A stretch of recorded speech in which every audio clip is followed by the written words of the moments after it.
31st of December 2024. This communication is on the very next day, the 1st of January 2025, where it says the dockets have been called and have been sent to Sibiya. Yes, we know the dockets only were sent to Sibiya in March this year. Further analysis of the chats indicates that Vusimuzi Nhlanhla is financially supporting the Minister of Police and Mr. Brown Mokgotzi's political endeavors. This is supported by the evidence of conversation and the proof of payments of guests for January 8 traveling cost and the Ghana dinner in Cape Town. This was done in 2025. The proof of payment, we have it. As I said, we're going to share with you where Mr. Nhlanhla is sending this proof of payment to Mr. Brown Mokgotzi. On the 2nd of January 2025, at about 10:05 in the morning, Vusimuzi Nhlanhla receives a copy of the letter of the disbandment of the political killing stars team from Mr. Brown Mokgotzi, who is an associate with the Minister of Police. I pause to remind you that this is the very same Brown Mokgotzi that the Minister of Police had denied in Parliament and later confirmed to be his comrade but not involved with police matters, but he's sending this communication. That's what we have discovered through the investigation.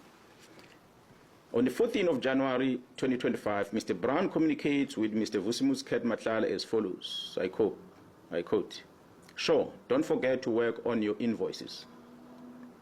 On the 15th January, Mr. Vusimuzi Nhlanhla responds with a screenshot of an invoice that he has submitted to the South African Police Service, which I guess was due for payment on his contract. On the 26th of January 2025, Mr. Brown Mokgotzi sent a message to the Minister of Police, Senzo Mchunu, which reads as follows, I quote, "The guy of the funding in bracket 20 is also in Joburg from Tuesday. He is the one I said has a 3 billion contract with SAPS." Close quote. Open quote, again another message. "I am also meeting with the DNC and the COS today." Now, in the abbreviation, the DNC in the South African Police Service is referred to as the Deputy National Commissioner, and the COS will be, in this regard, the Chief of Staff.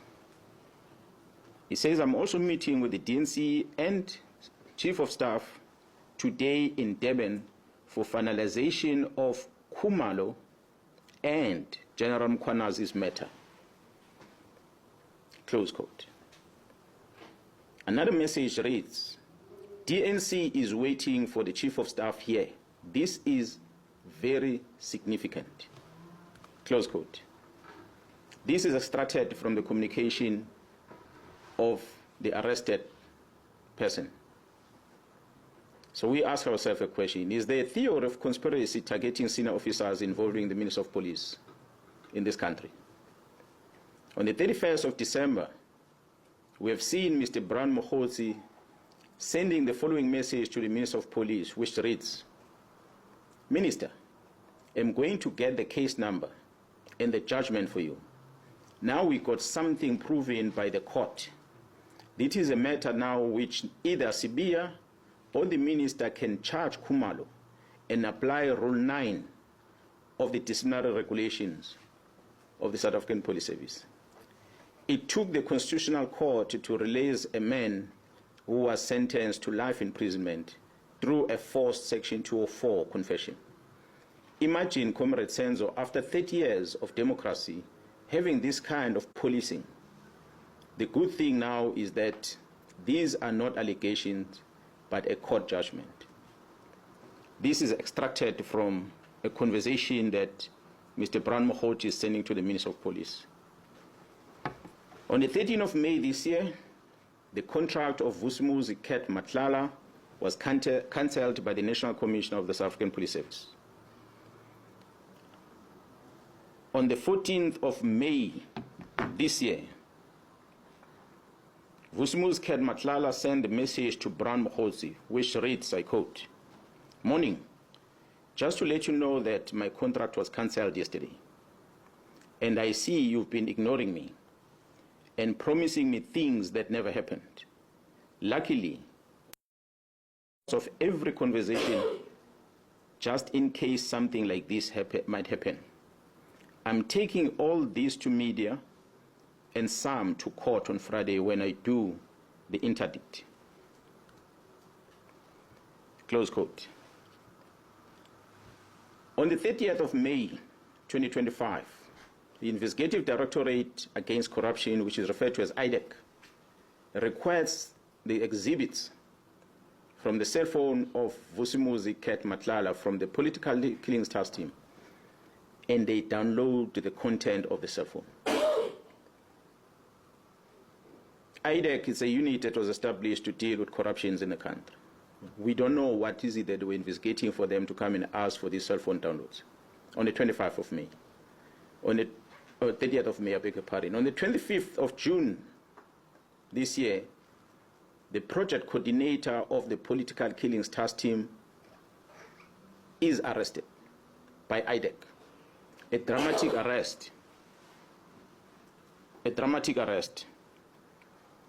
On the 26th of June 2025, the accused, Katiso Katie Molefe, who was arrested by the very same task team, was granted bail. Guess that one went under the radar. The work of the organized crime in Gauteng, supported by the political killings task team, has indeed been compromised. The disbandment of the political killings task team was influenced by the sterling work that they performed in Gauteng to uncover the criminal syndicate, which involved some members of the criminal justice system operating in Gauteng province, and not because of what I presented earlier, which was the work they did in the province of KwaZulu-Natal.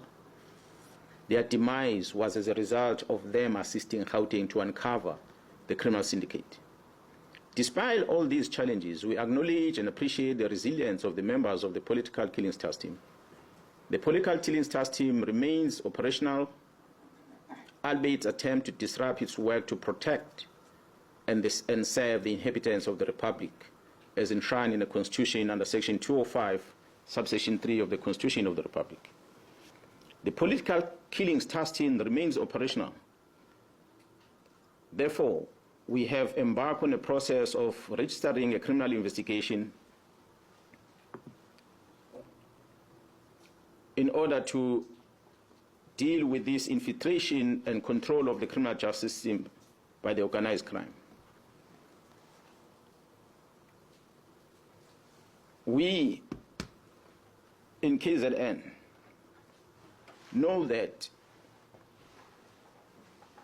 a member of crime intelligence or members of crime intelligence released classified documents and handed them over to a member of parliament.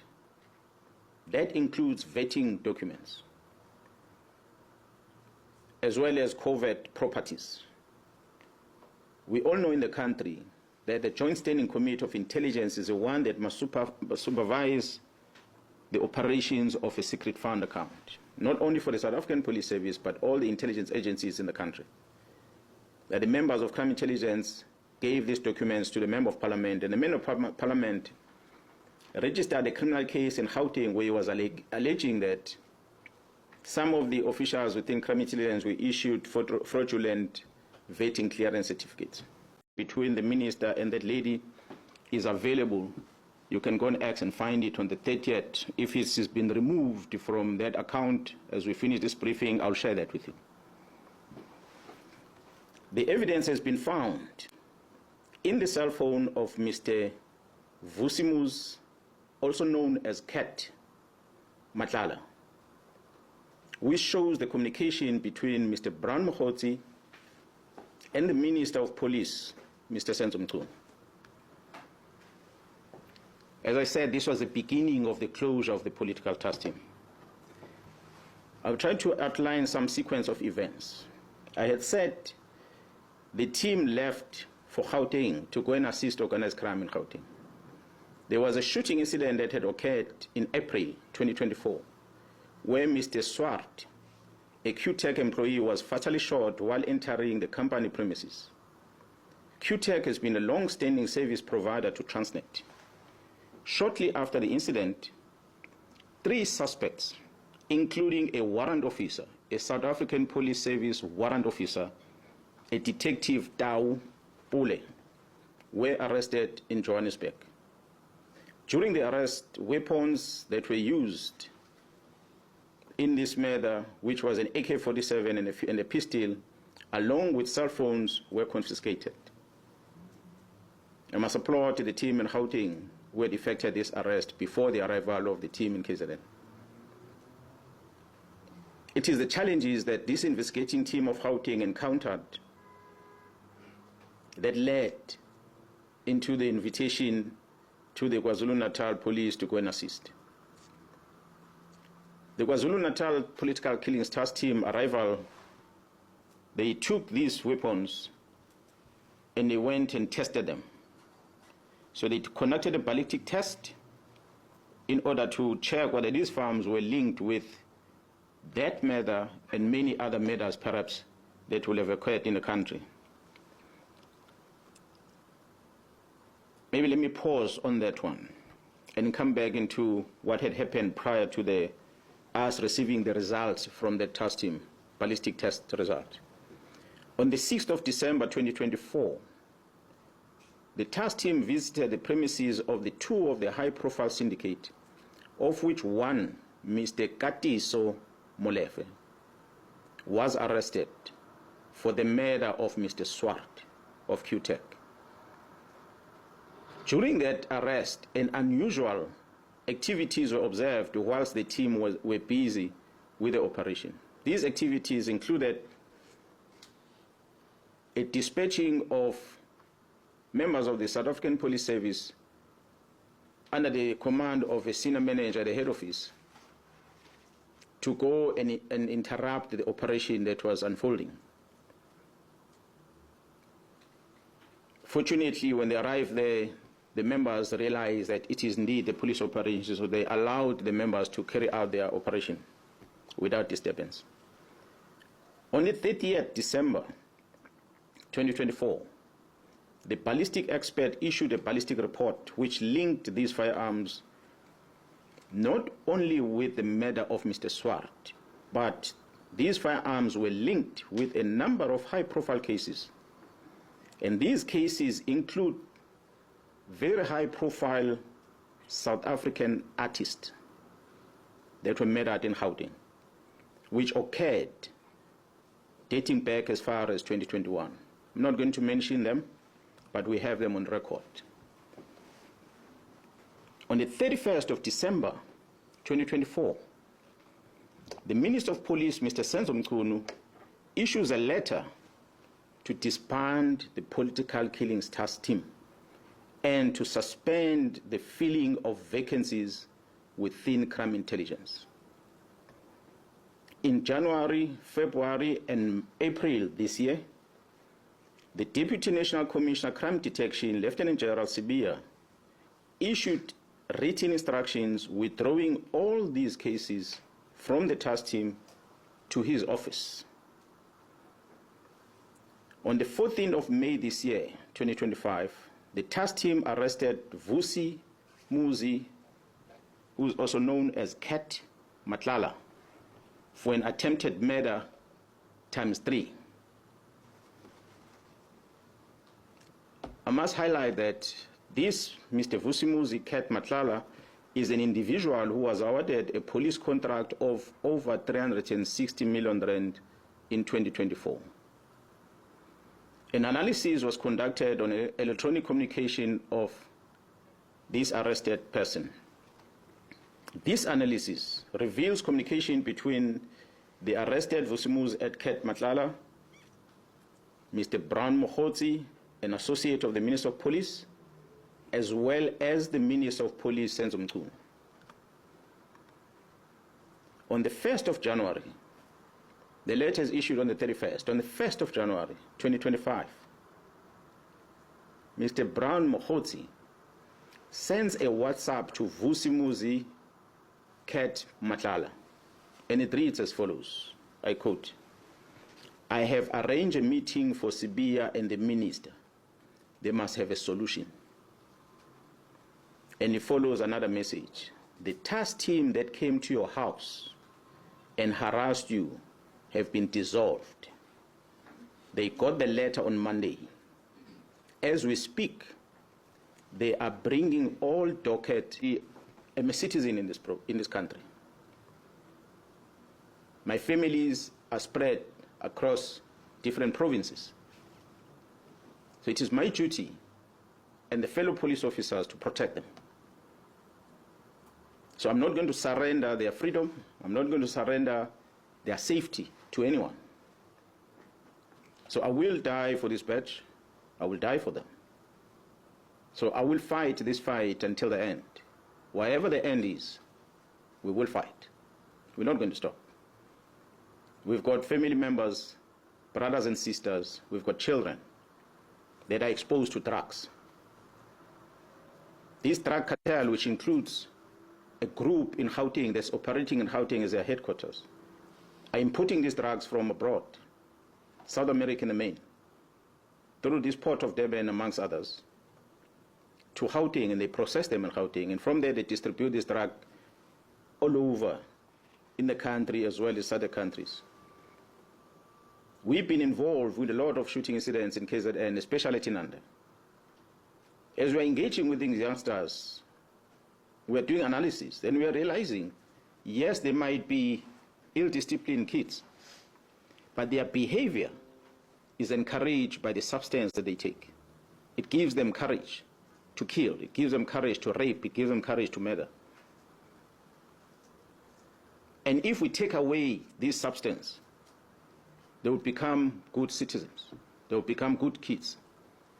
So therefore, we need to get rid of drugs. Now, we understand when we fight with the drug cartels that have controlled police generals, have controlled prosecution and judiciary, it's not going to be a small game.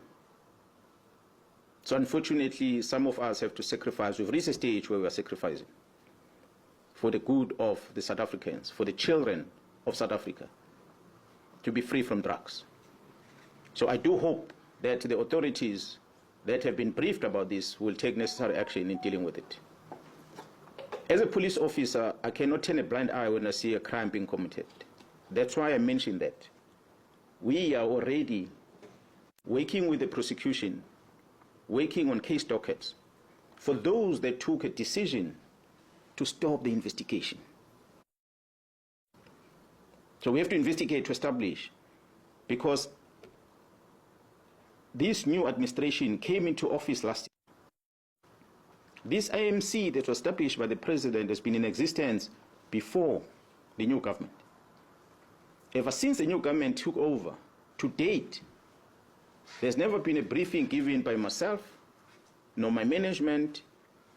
I believe nothing done by the provincial, the project leader, which is Jara Kumalo, who's now arrested. I cannot talk much about my boss, but us, as people who are running on the ground, we have never given a presentation to the Minister of Police about the work, the successes that I presented of this political killing task team in this province. So for a decision to disband it, we are 100% sure after evidence collected that is informed by the work that they were doing in Gauteng, which the work they did in Gauteng was affecting the people that are closer to the people that are closer to our executive authority. So our investigation is going to be that wide. We're going to uncover anyone had a role to play. There are people that refer to themselves as whistleblowers. The strategy that is being used is to make sure that they taint the image of a person in a public space. They talk bad about you in the public space. For a member of parliament to come and talk about the procurement of facilities of crime intelligence, which is a covert thing, which is something that should not be in a public space, is not been questioned by anyone. The person who's accused understands that he cannot speak in public about it because it's a covert thing. If he speaks public about it, he's going to be facing a criminal offense himself. Now they're exploiting that gap, that we know this person can't speak, so let's speak and make him look bad. He can only speak behind closed doors in parliament, but he can't speak to the public. Push the man until he reaches the end, and he's going to expose the issues of national security of this country, simply because there are people with evil intentions who are pushing him to get to that stage, using the state apparatus to execute the mandate. So we have to investigate in order to be able to remove the cancer. That's where we're going to go. I hope I answered all of it. Yeah, well, the safety of South Africans is in jeopardy. At least Mkhwanazi still has a firearm. He still has a men and women that he works with. He can still somehow protect himself. There are men and women out there that are vulnerable. They've got no one to protect. So we can't be worried about our own safety. We must worry about the safety of the citizens. So ours is to go out there and lay our life to protect them. That is my only concern right now. Not about my safety. You know, everyone shall die. The time will come. If it comes, it comes. But if an enemy comes to you, attack the enemy. Don't allow the enemy to take advantage. You can't just lie with your arms in your hands like that. You have to fight. So that's what we are doing now in KZN, and we shall fight. And this fight is very big. So it needs people who are committed, people who are not worried. No, they're going to chase you. They're going to arrest you. Get out of that prison and fight. They're going to suspend, they're going to dismiss you. They can get you out of the police. When you're out of the police, join men and women in the private sector that are dedicated in dealing with this criminality and fight from outside. That's why we're calling on them to also join us to fight.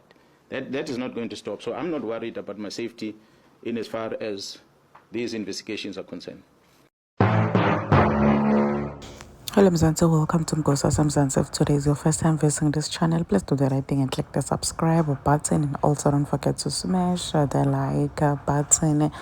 Begane media briefing namuhla General Nhlanhla Mkhwanazi and ukhuluma ngezinto letiningi kakhulu lokwende bantu abasho ukuthi this man needs to be protected at all cost. Kesana sekuthi ushaywa ecleaner ngetigebengu uNhlanhla Mkhwanazi, and people are saying ukuthi so ufana naNkulunkulu wethu, so ufana nababe kithi, so siyazi ukuthi uNhlanhla Mkhwanazi akadlala kahle futhi nesigebengu oshaya inhlavu. Once wavulela nawe njengenhlavu emaphoyiseni aMkhwanazi, they know for a fact ukuthi kufanele bakukhahlelise elibhakethi. Please do comment what you think below down in the comment section. Don't forget to hit the notification bell so that you can be notified whenever I upload a new video. This is the end of my video. I'm signing out. Goodbye.